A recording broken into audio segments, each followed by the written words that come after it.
Então,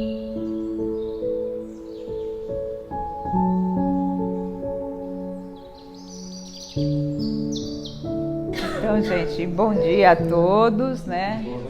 Eu sou Marlene, trabalhadora aqui da casa já há algum tempo. Nos domingos é meio esporádico, mas eu trabalho durante as terças-feiras. Nós temos um evangelho da tarde nas terças-feiras. E o tema que foi proposto para esse domingo, ele fala de um assunto meio árido. Ele fala de desencarnes coletivos. Deixa eu tomar uma aguinha que a minha voz está falhando. Fala de desencarnes coletivos. Eu não sei se todo mundo conhece essa expressão dentro do Espiritismo, mas o que são esses desencarnes coletivos, né? São normalmente eventos meio catastróficos, né? Por exemplo, um grande incêndio, uma enchente, como a gente teve aqui no Rio Grande do Sul, que ceifou um monte de vidas, e coisas do gênero, né? Tsunamis, erupção de vulcão, terremotos, são eventos que normalmente têm a ver com questões da natureza, mas outras não. Por exemplo, um grande incêndio em um prédio ou uma casa não está relacionado diretamente com a natureza. Mas os grandes incêndios que nós estamos vendo nesses últimos meses, até aqui no estado de São Paulo, que não tinha essas ocorrências tão grandes, tem a ver com efeitos da natureza que trazem, muitas vezes, consequências muito drásticas, né? Se não para o ser humano, para os demais seres vivos, porque a gente vê esses incêndios florestais, esses incêndios em canaviais e outras plantações, que podem não estar afetando diretamente seres humanos, né, ceifando vidas humanas, mas nesses ambientes a gente tem muitos animais que acabam perecendo, né, que acabam morrendo. E isso vai contribuindo para que alguns animais que são de áreas florestais e já estão em perigo de extinção, acabem sofrendo com isso. Então a gente vai falar desses desencarnes, dessas ocorrências catastróficas, mas puxando para a nossa visão espírita, né? O que isso representa para nós que já temos algum conhecimento da doutrina espírita. A gente tem, tanto no Livro dos Espíritos quanto na Gênesis, a gente tem capítulos que são dedicados a esses eventos trágicos, esses eventos catastróficos. E a gente pensa também com relação ao processo de evolução planetária e da nossa sociedade quanto espécie humana, que tem a ver com o processo de evolução pelo qual o planeta está passando. Então a gente tem lá, desde os textos bíblicos, né, no Apocalipse, já se falava em tempos que serão chegados e que teriam essas ocorrências que fizessem com que o homem pudesse despertar para a importância, primeiro, da nossa evolução enquanto espírito encarnado, segundo, de nós enquanto habitantes de um planeta que nós temos responsabilidades para com esse planeta, né? Então eu queria primeiro começar, né? A gente teve muito recentemente um acidente aéreo aqui no estado de São Paulo, que ceifou mais de 60 vidas. E aí as pessoas se perguntam, gente, mas todas essas pessoas, uma não tinha nada a ver com a outra, como é que a gente fala que o Espiritismo explica isso? a gente acha que não tem correlação. Mas qual é a definição para esses desencarnes coletivos que o Kardec dá tanto no Livro dos Espíritos quanto na Gênese? Essas pessoas, de alguma forma, estão fazendo um resgate trágico, né? Que é uma forma trágica, porque de alguma forma, em algum momento, eles se comprometeram espiritualmente, e quando essas pessoas se reúnem e voltam a reencarnar no planeta, elas de alguma forma têm propósitos semelhantes, né? Elas resolveram que elas espiariam dessa forma. Aí a gente fala, mas gente, vai morrer queimado dentro do avião fechado? Pois é, a gente não sabe quais são os resgates que essas pessoas tinham que fazer e acabaram fazendo essa escolha nessa encarnação para ter esse fim que a gente julga como injusto, né? Deus foi injusto, essa tragédia que abateu sobre essas pessoas. Mas a gente tem que ter em mente que muito das coisas fatais que ocorrem com os seres humanos, não todas, com certeza, mas muitas dessas ocorrências foram provas que o ser escolheu. Ele tinha lá uma questão para resolver, para pagar alguma coisa de errado do passado, e ele escolhe uma prova dura como essa, morrer de forma trágica. E isso, quando ocorre dessa forma, em que muitas pessoas estão envolvidas, essas pessoas iam até, a gente pode até aventar a hipótese de que elas já se conheciam de outras existências, que elas escolhem esse tipo de situação para expiar erros do passado. Então a gente tem vários textos que falam disso. E eu achei muito interessante, quando eu estava buscando esse tema para fazer essa conversa com vocês hoje, como ele falava primeiramente com relação a grandes incêndios, eu me lembrei, a maioria das pessoas aqui talvez nem saibam disso, mas na década de 60 ou 70 houve dois grandes incêndios na cidade de São Paulo. O primeiro deles foi o edifício Andraus. O edifício Andraus é um edifício que fica ali no comecinho da Avenida São João, indo no sentido da General Olímpio. Foi um incêndio que ocorreu em fevereiro de 72. E esse incêndio, ele ocorreu no dia 23/2 de 72. Foi o primeiro grande incêndio que a gente viu aqui em prédios em São Paulo, que vitimaram muitas pessoas. E é interessante que eu encontrei um texto do Chico Xavier, que foi colocado numa sessão que teve em Uberaba no dia 24 desse mesmo mês. O Emmanuel foi perguntado, né, dessa questão de desencarne em massa, e foi perguntado, né, para que isso, né? E nesse texto ele esclarece isso que eu estava conversando com vocês. Muitos desses espíritos, em alguma fase da existência, porque a gente não lembra do nosso passado, mas nós não somos espíritos que chegamos aqui ontem.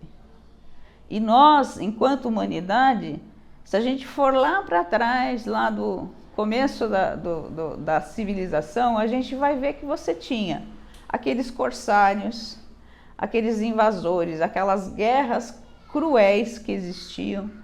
Tudo isso, essas pessoas, que pode ser nós, pode ser aquelas pessoas que desencarnam de forma trágica, quando elas se dispõem a resgatar de forma efetiva e mais rápida essa dívida, essas pessoas se propõem a esse fim trágico.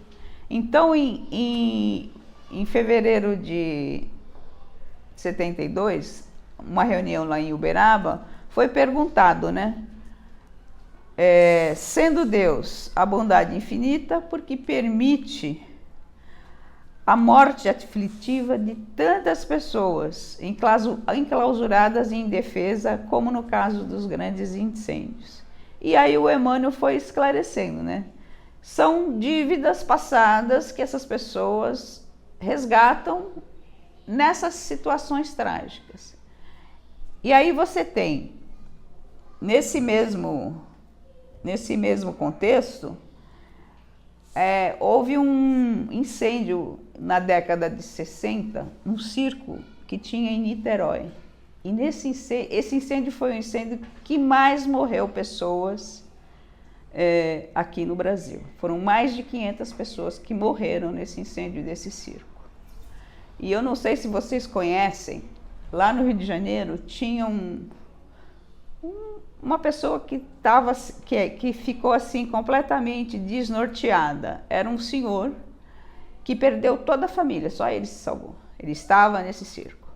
E o nome dele era Gentileza. Então não sei se vocês conhecem essa história do Gentileza. O Gentileza, ele ficou completamente transtornado e passou a viver na rua. E o que ele fazia? Ele agia com todas as pessoas que ele encontrava com a gentileza que você fala assim, um morador de rua, né? Como é que ele age assim, né? Não está preocupado de ter um lugar para ficar?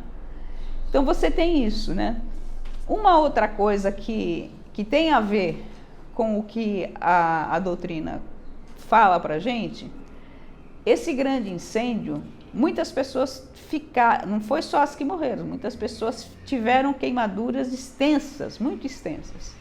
E nessa época, no começo dos anos 60, eu não sei se vocês também vão lembrar, a maioria não vai lembrar, mas tem um cirurgião plástico brasileiro que se chama Ivo Pitangui. Eu nem sei se ele ainda é vivo. Esse Ivo Pitangui, ele estava no começo da carreira dele. E esse incêndio, ele proporcionou a que esse cirurgião desenvolvesse técnicas para a recuperação de faces, de partes do corpo queimada a partir desse incêndio. Então, o que eu quero dizer com isso, né? Que essas catástrofes, além de servir para que as pessoas expiem erros passados, elas também servem para que a sociedade, para que a ciência progrida, né? Esse progresso que foi dado pelo Ivo Pitangui na cirurgia plástica foi consequência do trabalho que ele fez, porque na época ele já era formado, já estava nessa área, com essas pessoas que sofreram esse incêndio em Niterói nos anos 60, foi bem no começo dos anos 60. Outra coisa que a gente precisa pensar, né? Um outro incêndio aconteceu um tempo depois, aqui na cidade de São Paulo. Acho que a maioria não vai lembrar, porque foi no começo da década de 70, em fevereiro de 74. E esse foi um incêndio que chamou muita atenção, porque o do Andraus foi o primeiro, mas ele não foi tão dramático. O incêndio do Joelma, as pessoas se atiravam, porque ficavam desesperadas, não tinham o que fazer com aquele fogo, estavam num andar muito alto. Então, muitas pessoas morreram porque se atiraram. E aí, de novo, a lei do progresso. A partir desse incêndio do Joelma, a engenharia e a defesa civil, os órgãos que são responsáveis por fiscalizar a segurança dos edifícios, modificaram muitas normas que existiam. Porque o que aconteceu? Nesse edifício Joelma, era um edifício de escritórios. E era cheio de divisórias. Sabe divisórias essas de compensado? O chão com um monte de carpete. Aquilo para pegar fogo e não ter jeito, é a pior coisa que existe. Então, a partir do incêndio do Joelma, o Corpo de Bombeiros começou a ditar normas, não só para instalação elétrica, mas também para a estrutura dos edifícios. A necessidade de ter escadas externas, dependendo do tipo de edifício, para que, no caso de acontecer acidentes como esse, as pessoas não fiquem fechadas, enclausuradas.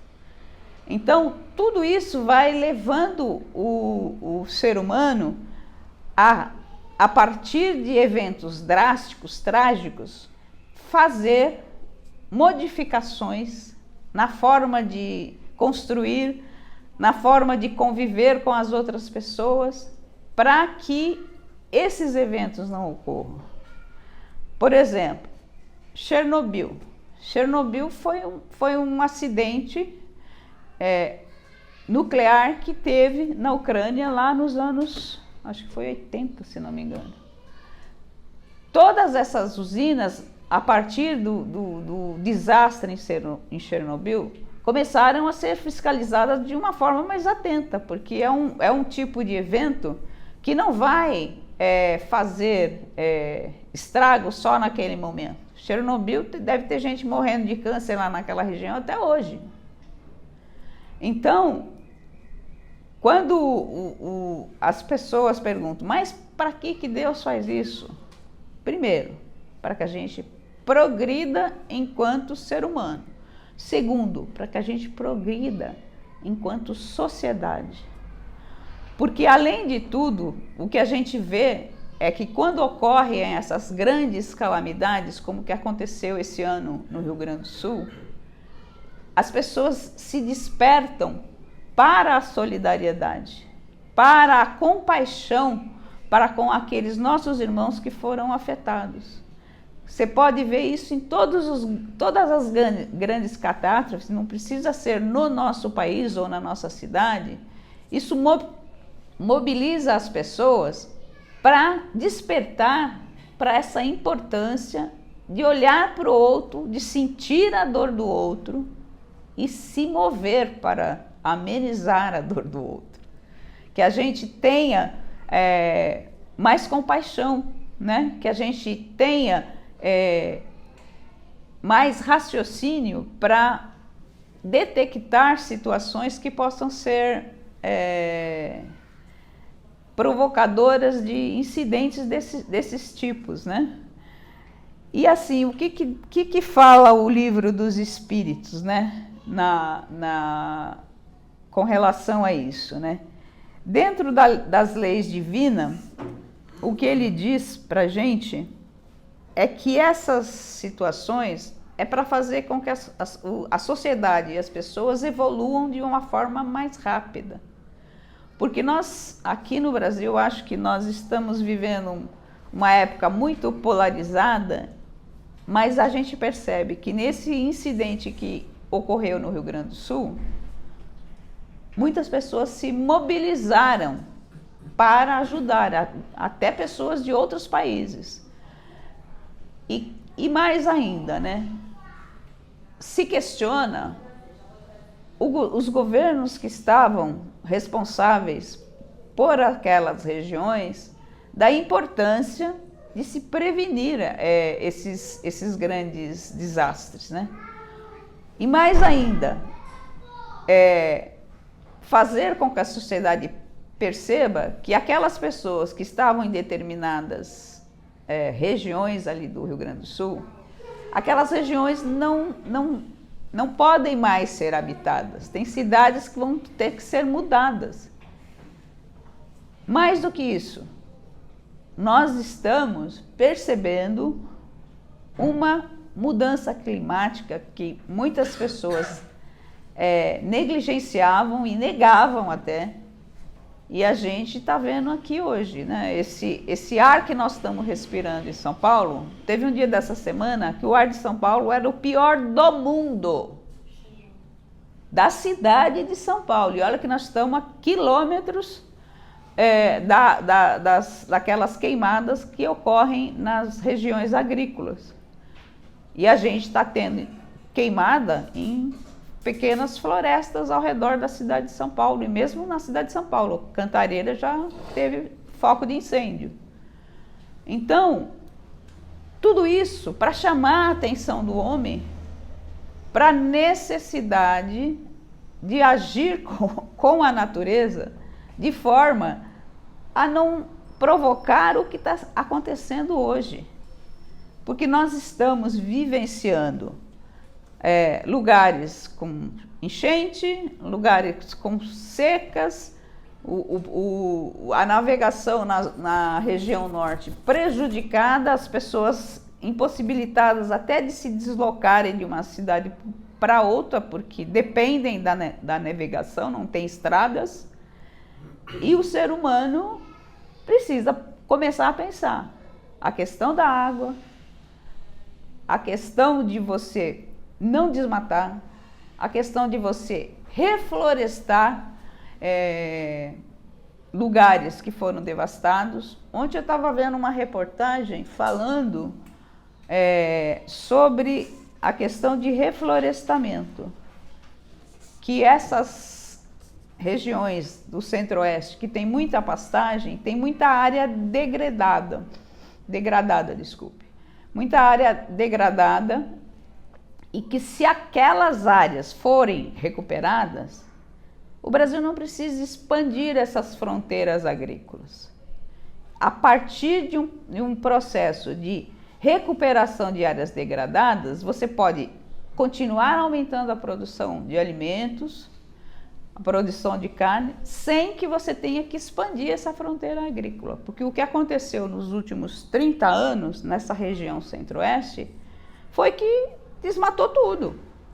Aí, gente, a região centro-oeste, ela tem um monte de nascentes. Aquela região do Pantanal tem um monte de nascentes. E se a gente não for cuidar como deve, isso vai... essa água que a gente fala que nunca vai acabar, ela vai acabar. Nós já passamos por isso aqui em São Paulo. Né? São Paulo cada vez mais precisa buscar água mais longe. Isso tem um custo e isso tem um limite, né? Você não vai poder tirar água, por exemplo, nessa época da água em São Paulo, o São Paulo meio que ficou brigando com o Rio de Janeiro, porque você estava trazendo água das bacias que são lá do Rio de Janeiro. Então, esses desastres, essas questões ambientais que afetam a vida da gente, elas estão nos chamando a atenção, dando um chacoalhão para que a gente tenha um progresso moral mais rápido. Porque isso tem a ver com a gente respeitar a natureza e respeitar as pessoas. Isso tem a ver com a sobrevivência das espécies que tem no nosso planeta, e que se a gente acaba com tudo, daqui a pouco não vai sobrar ninguém, muito menos nós, né? Então essa visão que o Espiritismo tem desses desencarnes coletivos, desses grandes desastres, é exatamente essa. Precisamos pensar na nossa ação dentro da sociedade, dentro do meio ambiente, dentro desse planeta. Nós não temos plano B, né? Embora o Elon Musk está tentando fazer fazer uma parada em outro planeta, nós ainda não temos essa possibilidade. E mais do que isso, nós não temos tempo. A continuar nesse ritmo, nós vamos chegar num ponto de não retorno. Por quê? Porque vai chegar um ponto que não adianta fazer reflorestamento, nada disso, porque vai estar tudo tão degradado, vai estar faltando água em tudo quanto é canto, que a gente não vai conseguir correr atrás. E essa lei do progresso, quando o Kardec fala, ela é uma lei que esse progresso ele tem que ser incessante. Eu vou até ler uma questão aqui que me chamou muita atenção e que fala muito disso que a gente está dizendo aqui, né?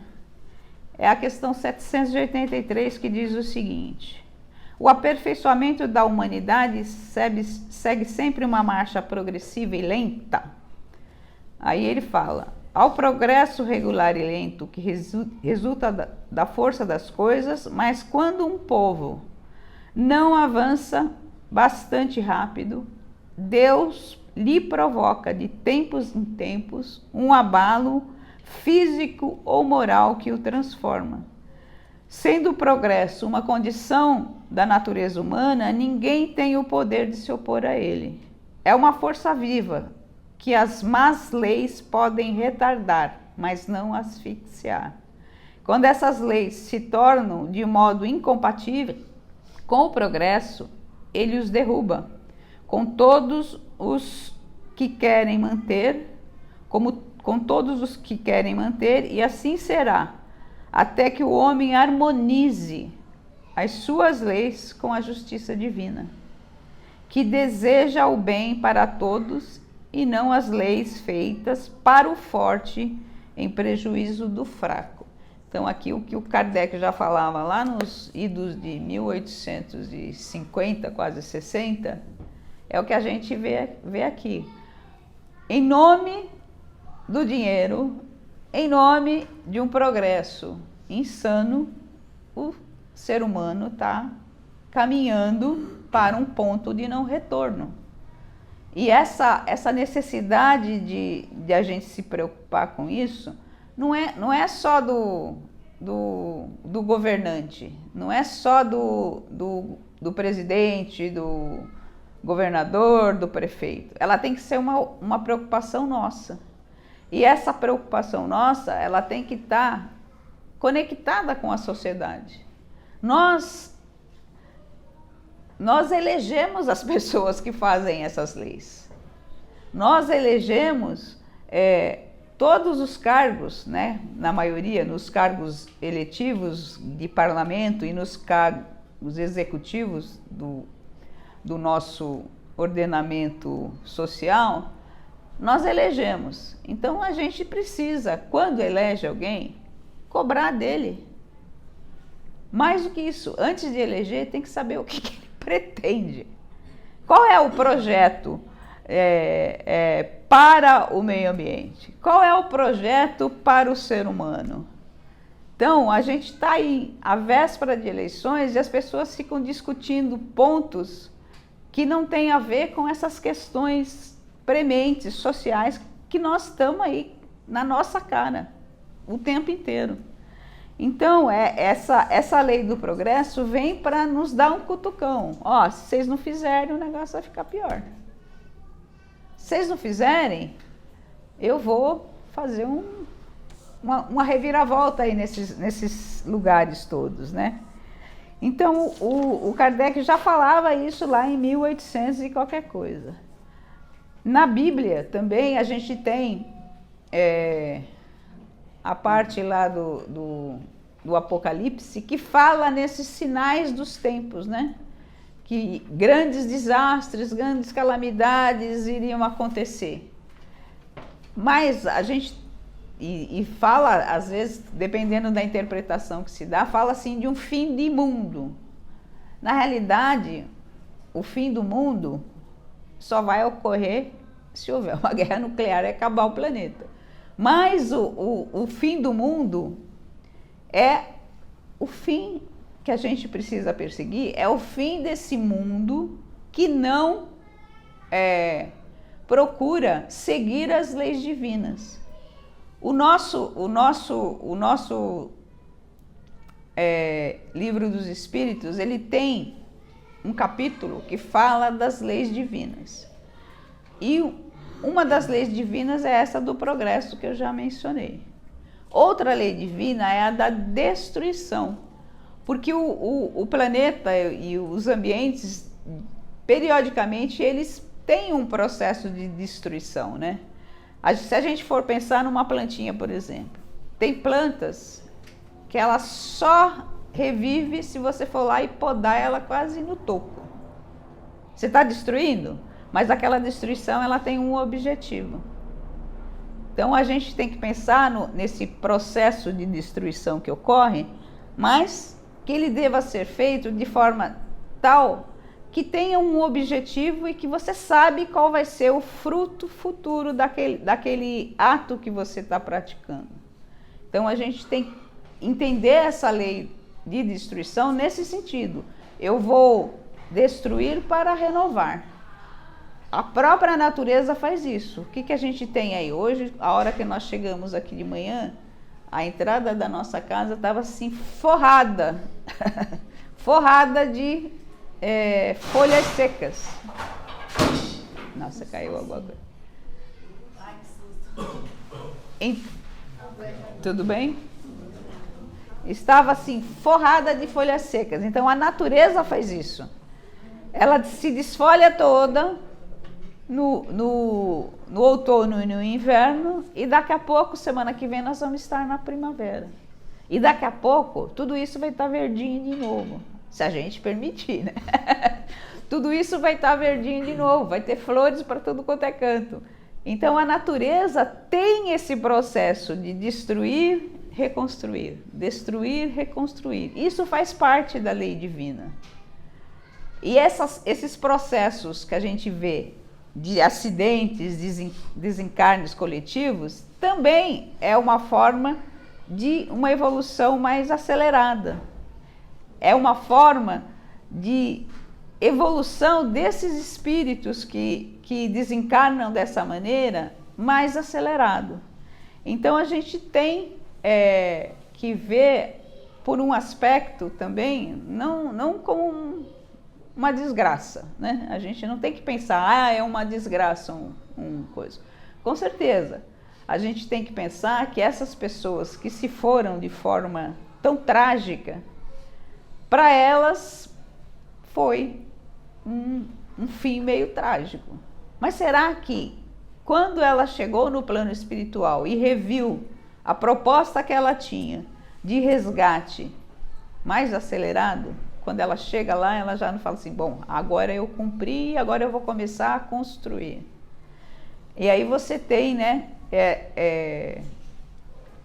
dentro da literatura espírita, que quando ocorrem esses grandes desastres, grandes guerras, o plano espiritual, ele está ali do lado, para acolher essas pessoas que desencarnam dessa forma trágica.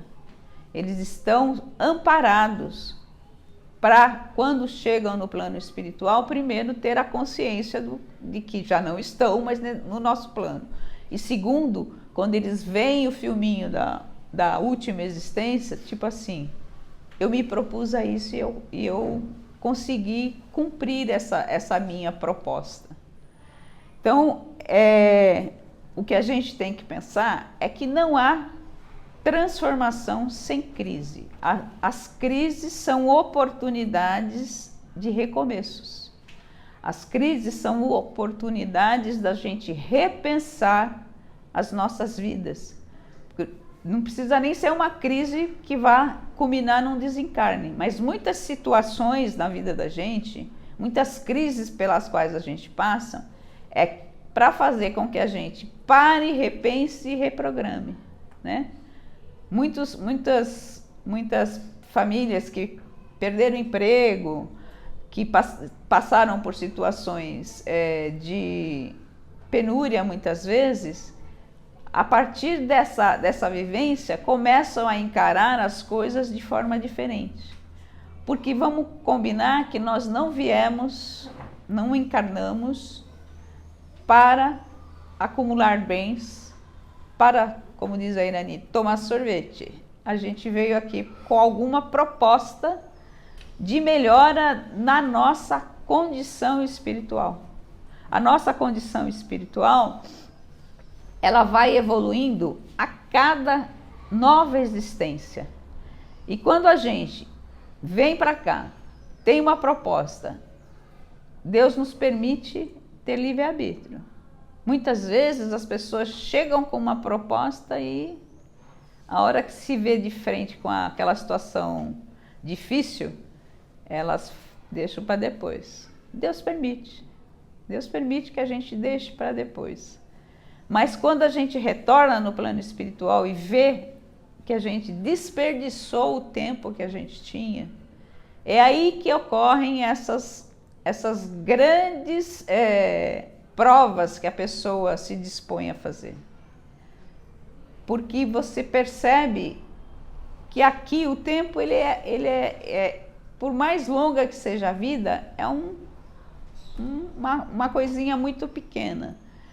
E a gente tem aquela função de espírito eterno. O espírito eterno, ele vai a cada reencarnação galgando degraus. Se a gente para na nossa subida, a gente vai voltar lá e para reencarnar de novo vai demorar. Bom, dizem as más línguas que a fila da reencarnação está bem grande. Então, a gente está aqui, vamos aproveitar o tempo que a gente está aqui para que a gente aproveite ao máximo as oportunidades que a gente tem de reparar as coisas que a gente deixou de fazer, né, em outras encarnações. E para isso a gente precisa estar muito atento, né, atento à nossa condição enquanto indivíduo, né, vamos melhorar a nossa condição estudando, procurando conhecer essas leis divinas que o Kardec trouxe para a gente, fazendo a nossa parte dentro da sociedade, né? Porque a gente tem uma função dentro da sociedade. E mais ainda, dentro da nossa família. Porque o primeiro núcleo social que a gente tem é a da nossa família. E mais do que isso, é onde normalmente estão os grandes desafios, né? Não tem, eu imagino que não tenha ninguém que fala assim, a minha família é perfeita. Não existe família perfeita para começo de conversa. Sempre vai ter alguém que vai ser a tal da ovelha negra e que você precisa ajudar. Muitas vezes aquela ovelha negra é o seu cobrador. Você, em outras existências, pisou muito na bola com aquela pessoa e ela vem agora para cobrar o que você fez de equivocado em outras existências. E a gente precisa estar atento com isso, né? E uma outra coisa é com relação aos aspectos que a gente precisa considerar quando ocorrem esses grandes eventos, né? Essas situações trágicas. Primeiro, a gente tem um aprendizado a fazer. E esses espíritos que desencarnam dessa forma têm um aprendizado a fazer. Primeiro, o nosso mundo não é um mundo material. A impermanência da vida é coisa que a gente tinha que ter como certo na nossa cabeça. Porque nós viemos para cá, não trouxemos nada. Nós vamos para lá e não vamos levar nada. Nada em termos. Podemos levar a nossa evolução espiritual e moral. A gente tem essas vertentes, né? O ser humano precisa desenvolver a parte material, né? Porque o ser humano, se formos pensar desde o homem lá das cavernas até hoje, nós tivemos evoluções fantásticas. Mas só essa evolução intelectual, ela não nos capacita a viver de forma a cumprir o nosso objetivo maior, que é a perfeição, né? A perfeição que Jesus nos falou, né? Que nós podíamos fazer tudo o que ele fazia e muito mais. Nós temos a capacidade, nós temos dentro de nós um pedacinho da divindade. E esse pedacinho da divindade, ele vai sendo construído à medida que a gente vai aprendendo com várias existências, com várias experiências, com várias questões que a gente vive no nosso dia a dia. Uma outra coisa que esses desastres a gente precisa pensar no assunto é que a vida continua. Eu vou desencarnar ou de forma trágica, ou mesmo dormindo com 90 anos, porque aqui é uma passagem. A vida vai continuar depois que eu morrer. E isso tem que dar para nós um compromisso de viver da melhor forma possível, de aprender o máximo possível, de evoluir enquanto espécie, enquanto ser humano, enquanto sociedade, o máximo possível. E uma outra coisa que a gente precisa ter é um olhar empático com essas pessoas que perderam os seus entes queridos dessas formas tão trágicas, porque é muito, muito complicado para a família, os amigos, perder uma pessoa nessa situação. E essa situação requer que a gente dê o amparo, né, em termos de consolo a quem ficou, mas também que a gente lembre dos que foram, porque não existe nada mais importante para quem foi do que as nossas preces, do que as nossas intenções, para que aquelas pessoas que se foram possam estar sendo amparadas no plano espiritual e possam ser resgatadas o mais breve possível para a continuidade da vida, porque a vida vai continuar. Vai demorar para reencarnar? Vai, porque a fila está grande, mas essas pessoas, esses espíritos, vão ter oportunidades no plano espiritual de continuar evoluindo. E isso que importa, né? E outra coisa é sobre a questão da vida, né? Valorizar realmente o que importa. E o que importa em termos de vida contínua, vida após a vida? O que importa é que a gente evolua, que a gente vivencie no nosso dia a dia com as demais pessoas, a gente vivencia essa necessidade de ter um olhar generoso, um olhar empático com o sofrimento do outro. Porque nós, principalmente aqui em São Paulo, a gente está cercado de gente sofrendo. É o morador de rua, é o cara que está desempregado, né? São várias situações que a gente precisa ter esse olhar empático. E mais do que isso, lembrar que Deus não faz milagres. Ele não desce com emprego para quem está precisando de emprego. Ele não desce com os bens materiais que as pessoas que estão na rua necessitam. Ele não faz nada disso. Ele faz o seguinte: ele age através das pessoas. E essas pessoas somos nós. Por mínimo que seja aquilo que você acha que pode fazer, faça. O Gentileza, lá no Rio de Janeiro, ele ficava dando flores para a pessoa na rua. Ele ficou completamente maluco. Mas a maluquice dele era ter atitudes de gentileza. A gente tem que prestar atenção que as tragédias também têm que nos ensinar, né? Tem, com certeza. A represa está com 40%. Ontem eu fui lavar o banheiro e falei, não vou lavar. Passar um paninho. Né? A gente pode ir adaptando, porque a coisa está feia, né? Para todos nós é uma aprendizagem. Né? E é uma consciência que a gente precisa desenvolver, né? Então, vamos lembrar, não há milagres para as situações climáticas que a gente está vivendo e vai viver daqui para frente. Não tem plano B, o planeta é esse e nós temos que cuidar deste. E para fazer isso a gente tem que fazer a nossa parte. Mas sabe, Marlene, o que é legal de ver, que é muito, eu vejo muito isso, convivo muito com criança, E as crianças já estão vindo com esse módulo aí. O módulo que elas aprenderam no plano espiritual, porque assim, eu nasci nos anos 80. As pessoas fumavam dentro do avião, jogavam papéis pela janela, né? Não usavam cinto de segurança. E o meu filho vai na praia, ele junta o lixo. Eu não ensinei isso. Mas é porque ele já veio com esse... Tem garrafa, tem plástico, eu quero juntar. Ele pega um saco e ele junta. E isso tem vários amiguinhos dele que eu quero fazer. Mas então, e a gente tem que dar o exemplo, né? Que vai dar certo. Vai melhorar.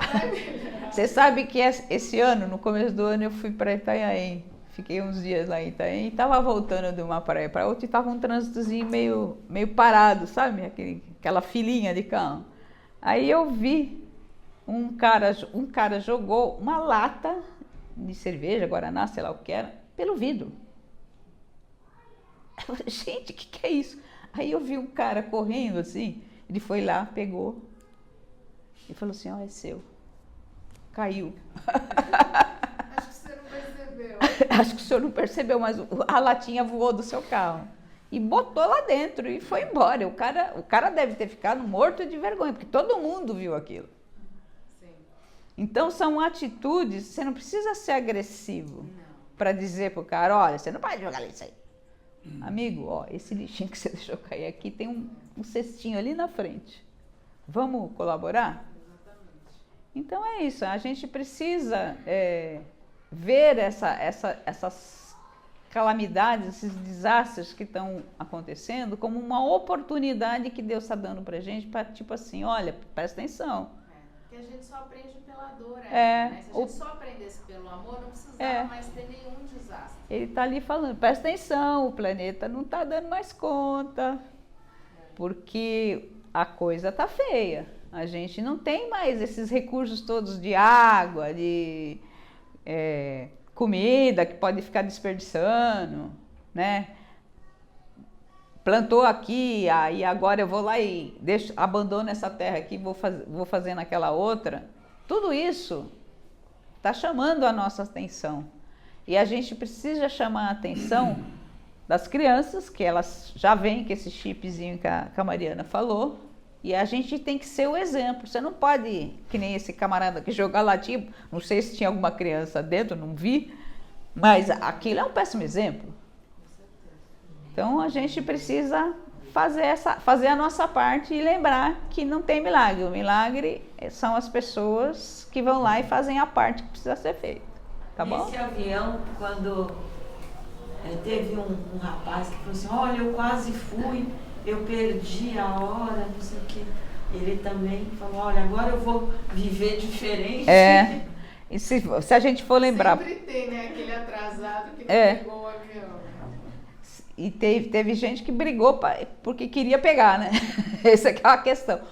Lembrando aí aquele incêndio que teve em Santa Maria, aquele monte de jovem. Gente, aquilo foi um embate. Eu me lembro que nesse dia, era um domingo, eu estava no lar, não tinha nem ouvido o noticiário de manhã.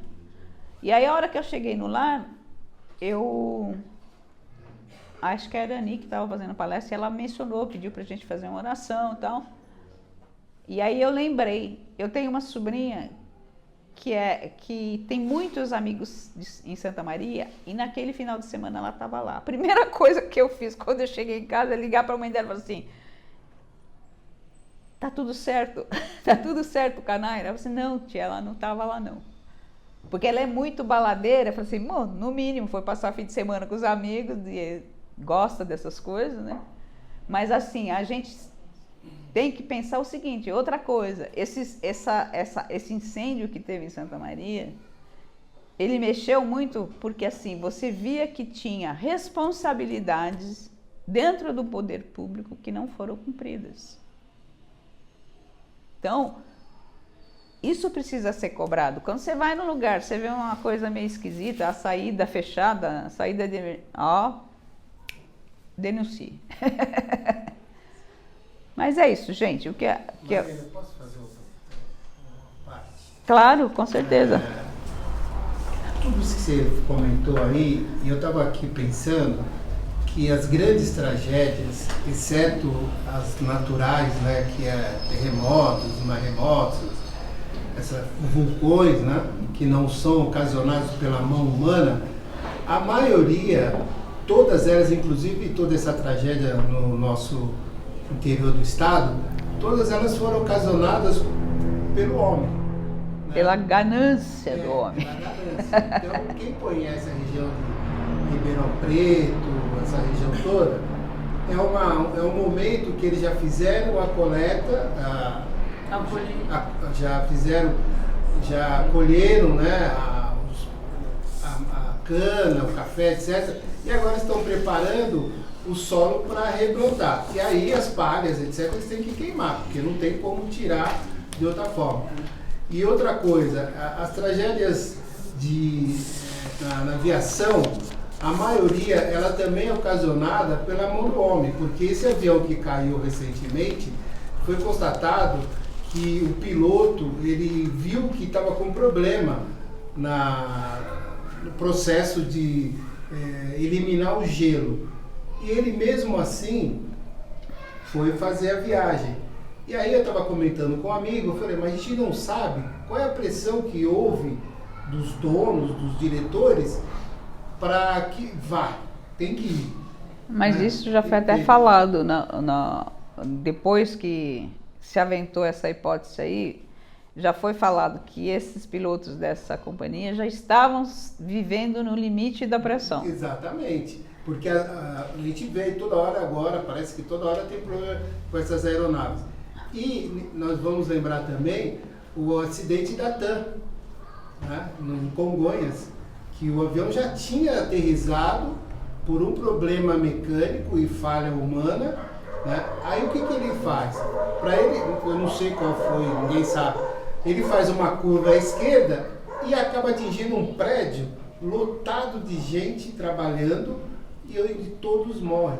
Então é uma coisa assim, infelizmente o homem, muitos ajudam, evoluem, etc., mas tem uma pequena parte que acaba se destacando justamente por essa ganância, né? Às vezes até por questões, sei lá, psíquicas, etc. Desleixo. A Marlene não citou, mas a pandemia. A pandemia A pandemia veio, todo mundo fala, não, a pandemia é para mostrar para o ser humano o que tem que ser feito, que não sei o quê e tal. Então, naquele momento, todo mundo era solidário, todo mundo se ajudando. Nem acabou a pandemia e as pessoas voltaram todos aos normais. Mas a gente deve que lembrar uma coisa, Celso. Essa pandemia, ela trouxe para a gente avanços dentro da ciência que não aconteceriam dessa forma tão rápida se não fosse a pandemia. Muita gente morreu. Mas a gente tem essas novas técnicas de vacina que trazem um avanço para a saúde. Ontem mesmo eu estava assistindo aquele jornal da Cultura e tinha um médico na bancada e a reportagem falava de uma vacina de RNA mensageiros para combater o câncer. Esse RNA mensageiro é uma técnica que estava sendo desenvolvida antes da pandemia e que foi acelerada com a pandemia. Então, é aquele negócio. Não está evoluindo? Vamos fazer uma coisa para fazer evoluir mais rápido. Então, a gente tem o lado bom e o lado ruim. Essas grandes calamidades, elas também trazem avanços. E é nisso que a gente precisa focar. O avanço veio, vamos utilizar esse avanço. Vamos vacinar todo mundo, vamos fazer o que é certo. Porque a gente fica numas questões picuinhas políticas, querendo um desfazer o que o outro fez, e a gente não pensa na sociedade como um todo. A sociedade está aqui para evoluir junto. Nós temos que evoluir junto. Não adianta só eu ter aquela consciência e ter aquele passo de evolução se eu não influencio as pessoas que vivem à minha volta. E influenciar nesse sentido do bem. Porque é isso que, como eu disse de novo, não tem milagre. O milagre é cada um fazer sua parte da melhor forma possível. Então é isso. E vamos agradecendo. Primeiro por termos tido disposição de estar aqui hoje, fazendo essas reflexões. Agradecendo a Deus por tudo que temos, por tudo que somos. E percebendo o plano espiritual agindo à nossa volta, nos intuindo no bem, nos energizando cada vez que chegamos aqui nessa nossa casa de Maria de Nazaré, que essa energia possa percorrer aqui todo o nosso corpo físico, todo o nosso corpo espiritual, e possamos levar conosco para os nossos lares, para os locais onde trabalhamos, estudamos, os comércios que frequentamos, o transporte coletivo, as vias públicas, em cada um desses lugares, possamos agir como aquele amigo, gentileza, que ficou durante muitos anos no Rio de Janeiro, apesar das suas dores, sendo esse ponto que faz com que as pessoas percebam que a nossa ação na sociedade, ela influencia o outro. Se eu sou agressivo, eu posso desencadear a agressividade. Se eu sou gentil com as pessoas com as quais eu convivo, eu vou influenciar para que essa gentileza se transmita a outras pessoas. Então nós te pedimos, Pai de amor e de bondade, que envolva a todos nós aqui nesse planeta, para que possamos ter a consciência do nosso papel na sociedade, na nossa família, nos lugares por onde trabalhamos, estudamos, que influenciemos de forma positiva, que nós possamos agir sempre de forma amorosa, de forma fraterna e de forma solidária. Que assim seja.